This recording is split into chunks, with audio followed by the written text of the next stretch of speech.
কাগজ ছিঁড়ে শিল্প এটা আবার কেমন জিনিস? আজকে আপনাদেরকে খুব ইন্টারেস্টিং এক ধরনের আর্টের সঙ্গে আমি পরিচয় করে দিব, আর সেটা হচ্ছে কোলাজ আর্ট। আমাদের গত 2টা সেমিস্টারে কোলাজ আর্ট ছিল এবং সেখানে আমাদেরকে প্রথমে একটা অবজেক্টকে খুব ভালো করে পেপারে আঁকতে হয়েছে। তারপরে আমরা ওই অবজেক্টটার উপরে কালার পেপার দিয়ে সুন্দর করে কোলাজ আর্ট করেছি।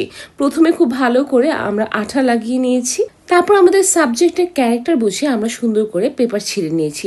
আর আমাদের একটা রুলস ছিল যে আমরা কেচি দিয়ে এই পেপারগুলো কাটতে পারবো না, আমাদের অবশ্যই হাত দিয়ে এগুলো ছিঁড়তে হবে এবং ছিঁড়ে ছিঁড়ে তারপর লাগাতে হবে। গত 2 সেমিস্টারে এই পেপার ছিঁড়তে ছিঁড়তে আমাদের আঙ্গুলের অবস্থা একদম 12টা বেজে গিয়েছিল।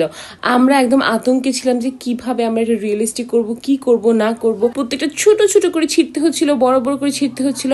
আমাদের অবস্থা তো টাইট। তো গত 2 সেমিস্টারে আমরা সুন্দর করে এটাই কোলাজ আর্ট করেছিলাম। আমার শিল্পতরণী পেজটাকে এত ভালোবাসা দেখানোর জন্য থ্যাংক ইউ সো মাচ।